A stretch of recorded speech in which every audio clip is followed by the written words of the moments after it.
Hello everybody, I'm Grandmaster Alexander Fier, and in this video I'm here to talk a bit about the history of the Accelerated Dragon. So first I'm gonna show some games from 1800s and it started being played, and then I'm gonna show game by game a bit of the evolution of the line until the 50s more or less, when it started to get popular and when we have our first heroes of the variation. Actually, during these games, I saw basically all the games from the beginning of the Accelerated Dragon until 1950. And I saw many changes since the first interesting games, which were played by Emanuel Lasker, which was impressive because he was also one of the guys that popularized the Sveshnikov. So playing Accelerated Dragon and Sveshnikov, it was really ahead of his time, no? Two really modern openings, let's say. So he was the first one who started playing like this, and of course in the beginning the ideas were quite different and people didn't know also how to react. So let's see how it started, how it all began, no? So the first game I'm gonna show, it's a game from Simo that Lasker gave in 1892 against a guy called Baird. So after e4, c5, knight f3, knight c6, d4 takes g6, we entered in Accelerated Dragon. And okay, the idea of black is obviously to play bishop g7, but since it was really the beginning of the line, white didn't know how to react. So I saw that many of the first games white played knight takes c6 here, which is a possible move. It's not really popular, but well, this was the first idea people had here, to use the diagonal which was open. So later we're gonna see a game like this too. Here the guy went bishop e3, which is quite a reasonable move. And after bishop g7, bishop e2. And well, they were playing more or less like the classical way. And here, since they still didn't have the ideas of playing d5 directly, using the pawn on d7 to win a tempo, to break the center. Lasker was more or less transposing to the normal dragon, playing d6 and after bishop d7 and all stuff like this. But later he realized after some moves that after knight f6, here knight c3 would be the normal move, but he tried to play f3, which is kind of trying some kind of Maroczy bind here. But after castle, instead of c4, which would be the normal move, he went c3. And here Lasker realized that the idea of d5 breaking the center is quite useful in this kind of positions. So he was the first one who managed to play this break in the Accelerated Dragon. It was the, let's say, the first breakthrough in this variation. And after some moves, he got a good advantage. He played b takes c6. And after knight e8, f4, he went with another thematic move here, which is f6. And after the center is open, black pieces are quite active. No, he has this nice square to go with the knight on d6, and the rook has a semi-open file on b. So all pieces have places to go. So black has an interesting position, even if the structure is a bit damaged right now. Black has a nice activity which compensates these weaknesses. So knight d6 and rook b8 and queen c7. And later on, black managed to win this game. So I'm just showing a couple of games which changed a bit the shape of the Accelerated Dragon. Let's see the next one.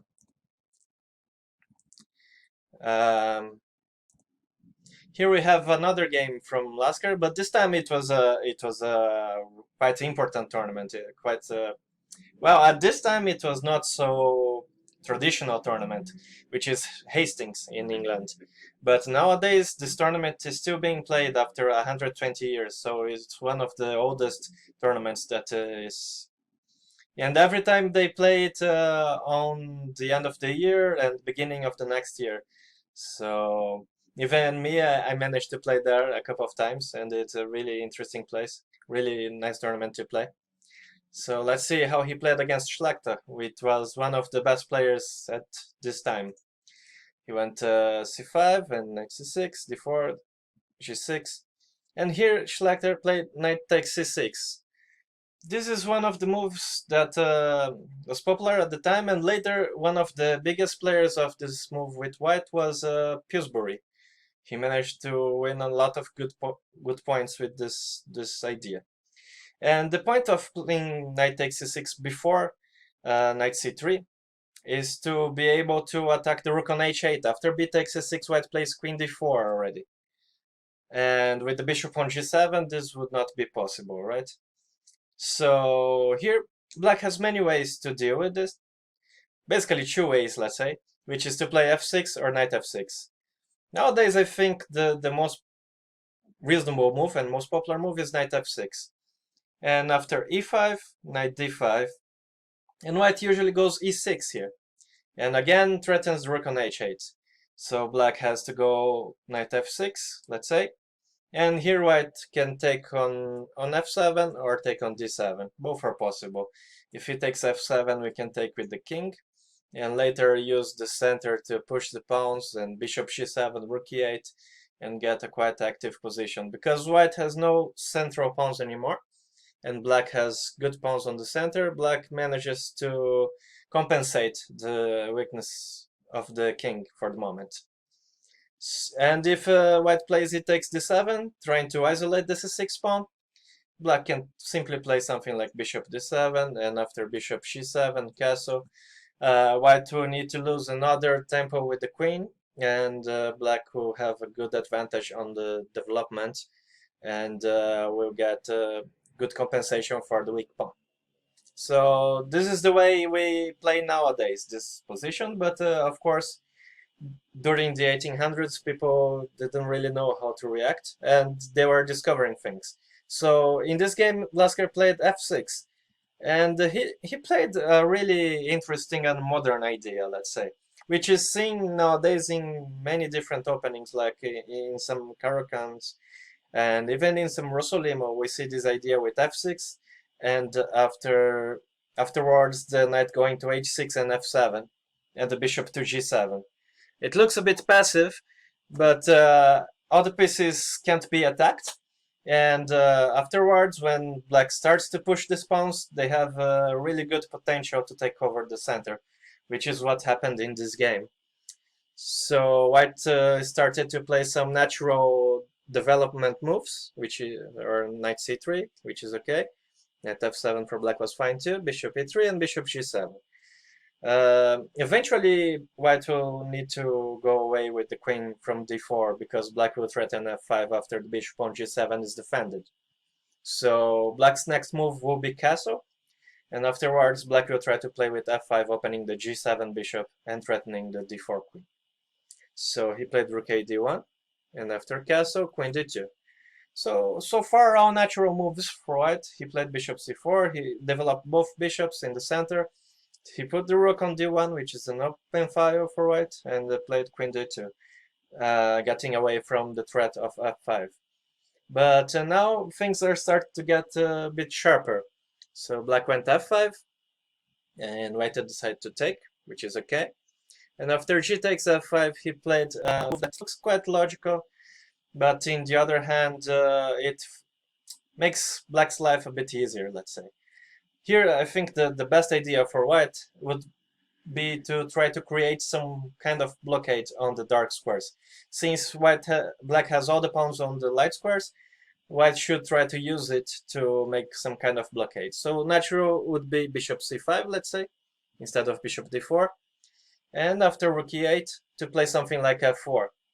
And black will be able to play d5, which is a good move for black, but after bishop d3, to play e5 is not so easy, and also it's weakening the structure because white will take on e5, and the bishop on d3 is threatening this pawn on f5.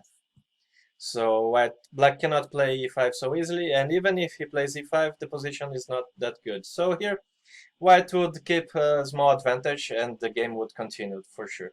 But f4, I think it's a quite important move to avoid black center to expand so easily. So he played bishop d4, trying to change this strong bishop from black, which is also a good defender, and it has a good control from the center. But there are other things that are more important, and Lasker managed to use it quite skillfully. So he went d5 here, and after bishop g7, king g7, bishop e2, he went e5. And now black has this strong center. White still can play f4 in this position, but now things are quite different, because compared to the other position, now black has a pawn on e4. And before he had like a pawn on e6 that was much, much weaker than this strong pawn on e4.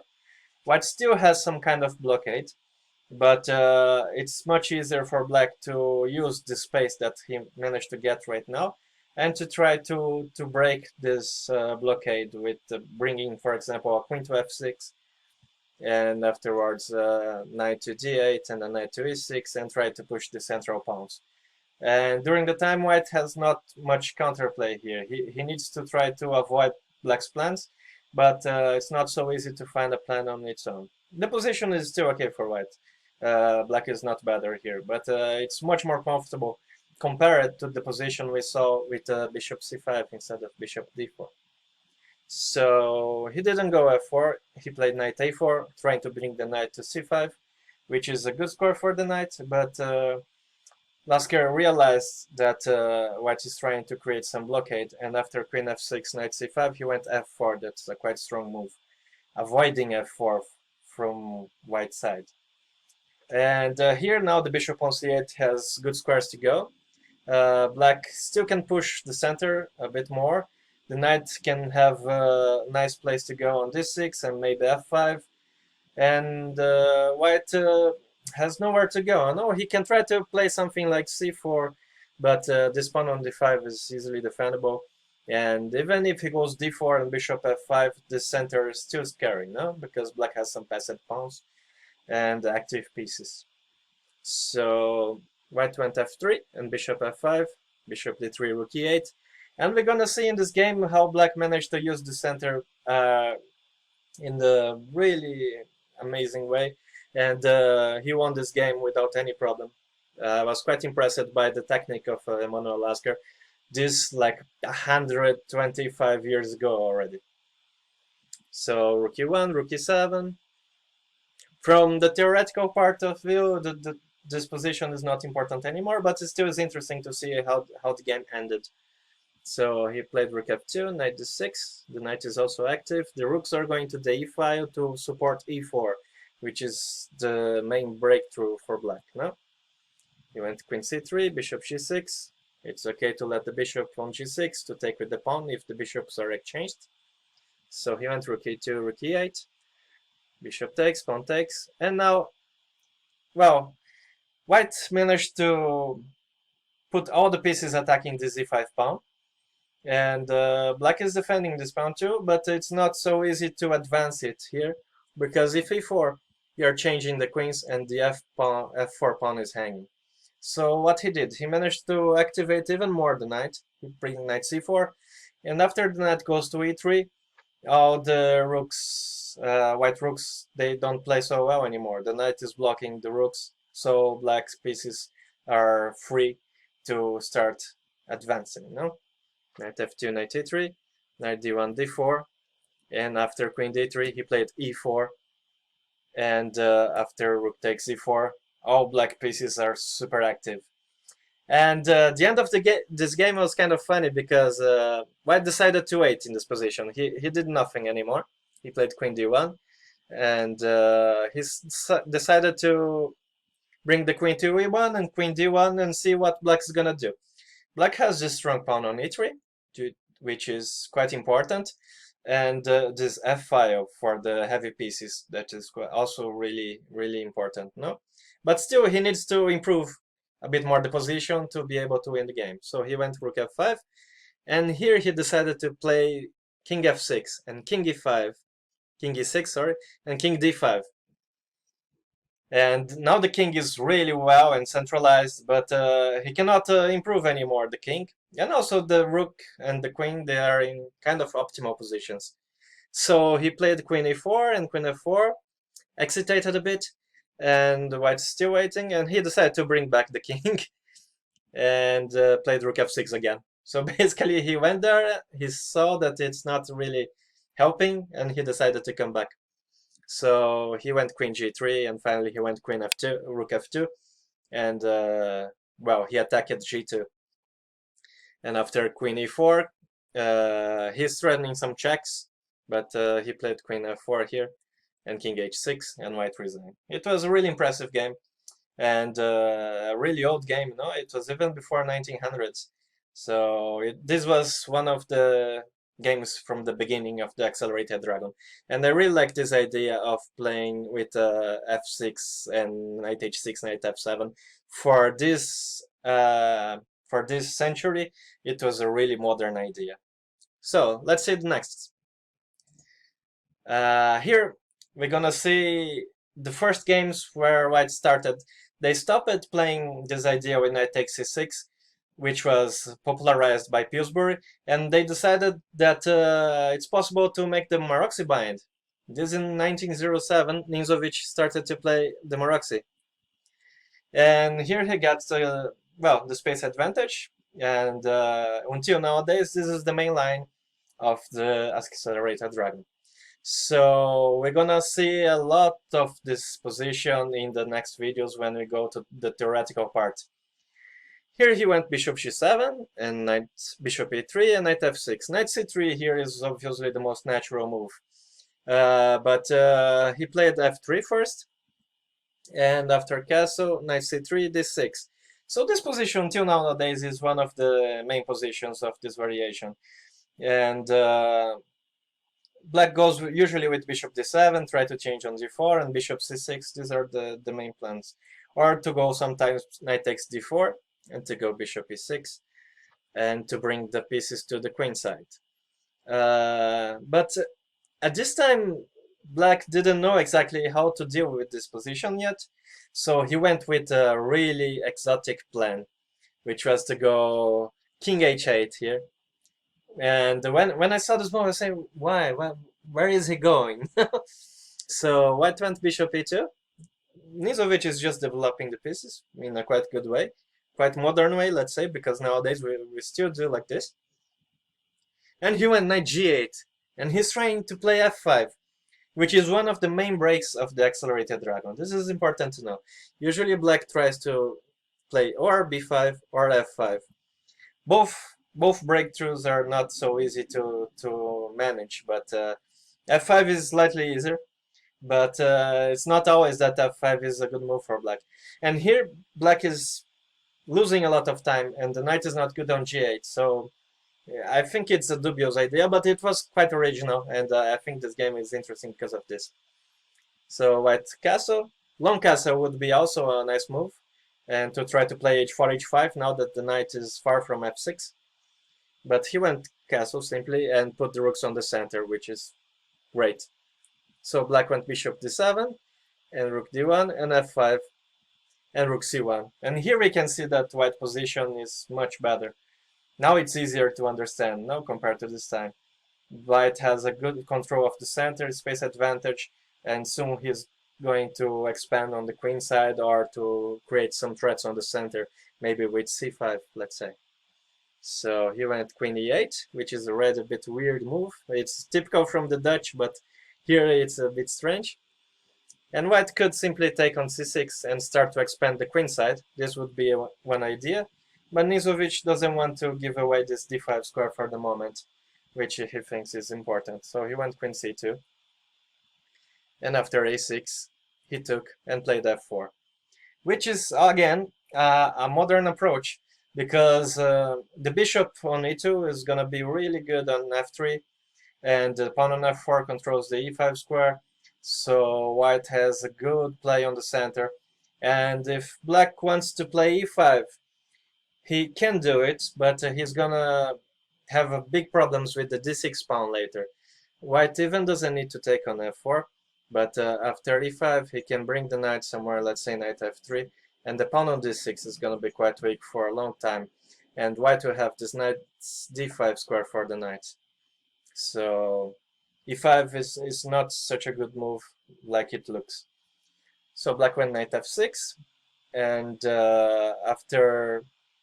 Well, white could play knight f5 here, which was already kind of winning, because after knight f5, Bishop takes f5, queen takes f5.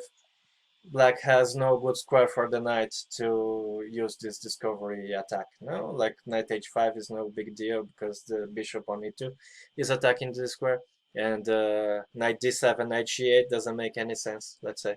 So Nizovic could take this pawn simply here, but he went h3, and okay, the game went for a long time and white managed to win, but this is not what I wanted to show. I just wanted to show that this game was one of the first Maroczys to start with, and one of the first games where Black decided to go with f5.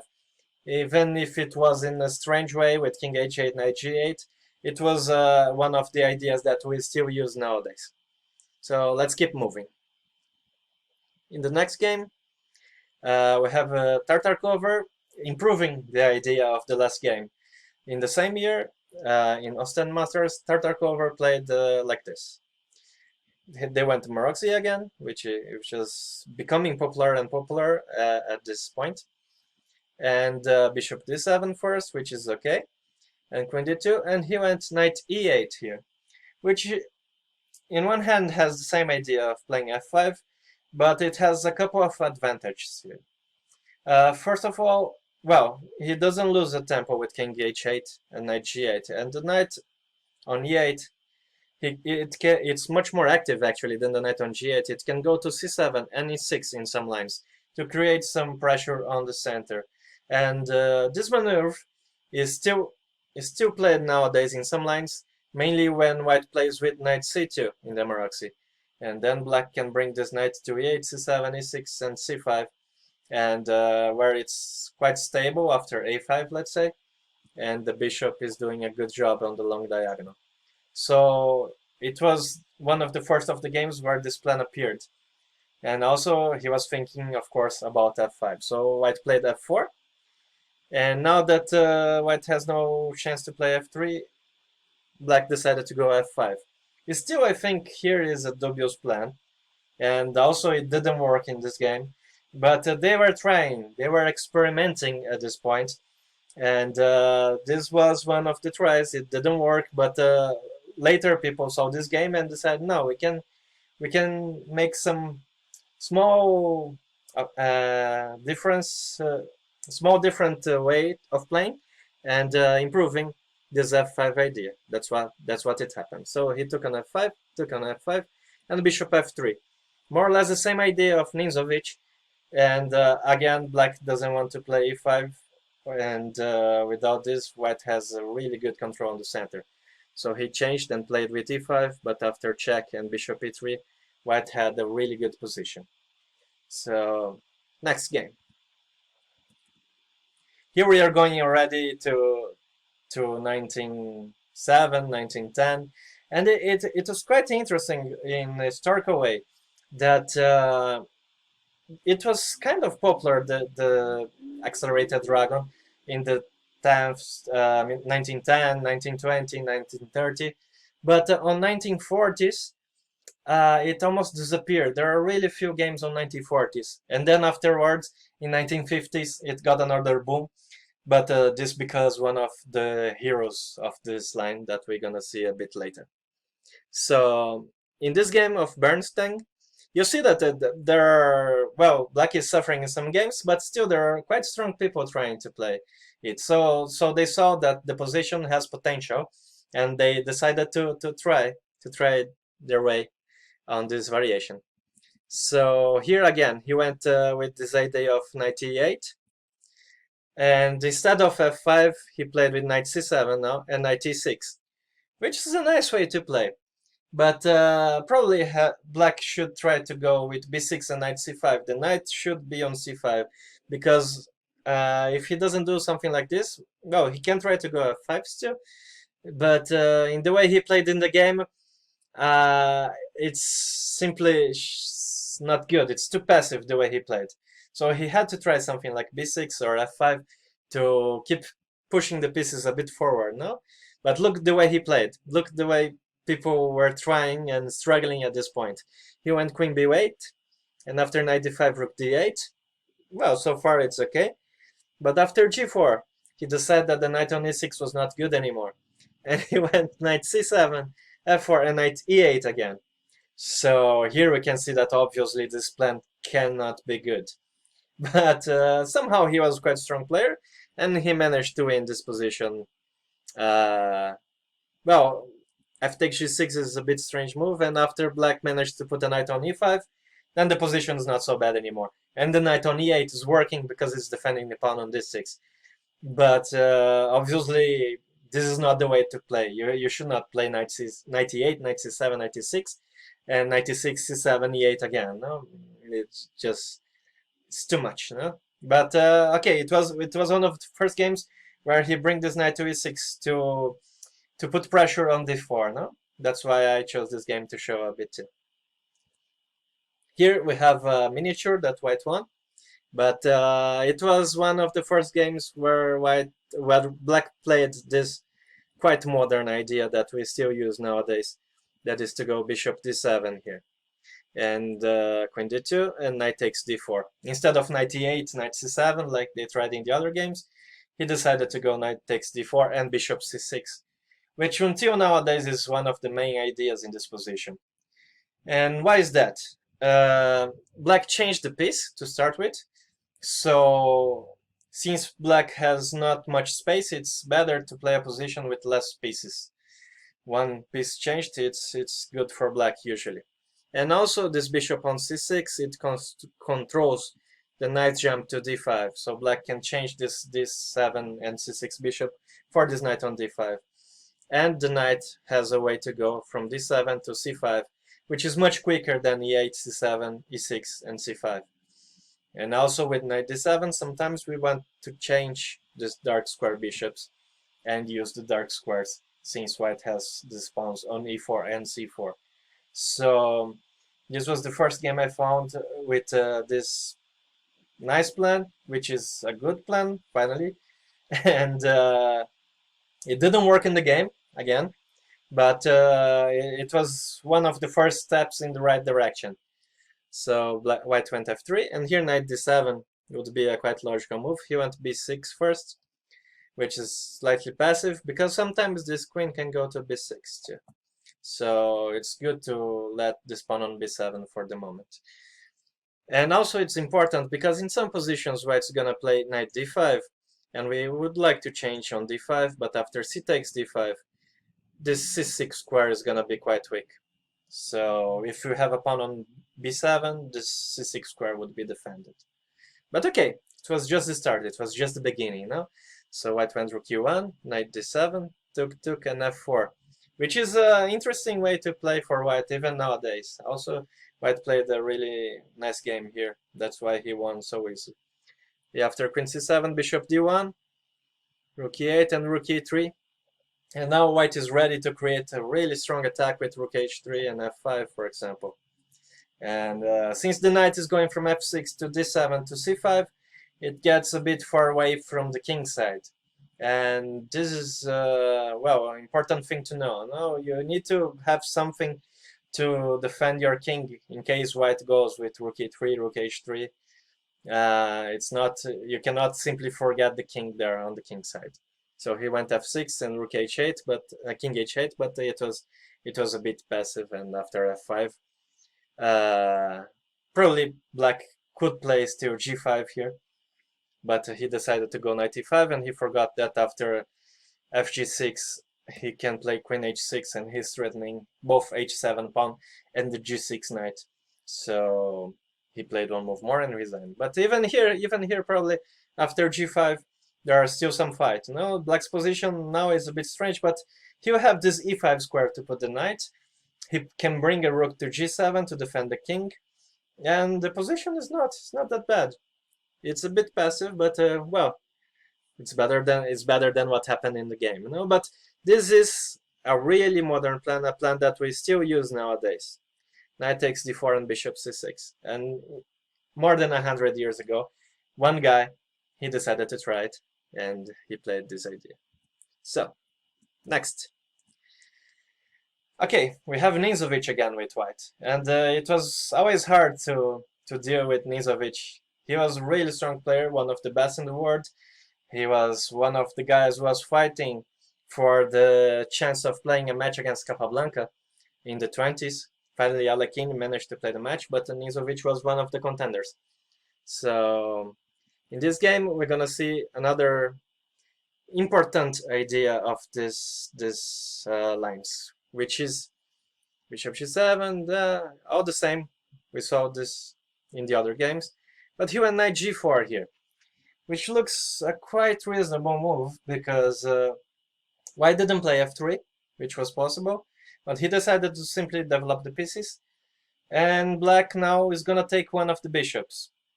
White can try to keep the bishop, playing knight takes c6 and getting away with the bishop from e3, but after b takes c6, black's structure it's improved. We don't have this d5 square anymore for white, so the position is okay for black. But the thing is that he realized that after bishop takes g4, knight takes c6, and bishop h6, we're gonna enter in a position with heavy pieces where white has this knight on c3 and black has the bishop on g4. And well, it's usually good for white, this setup of pieces, like this combo of pieces with queen and knight. They're really good attackers. And the bishop on g4, or even when it goes to d7 and e6, is not really good defender for the black king.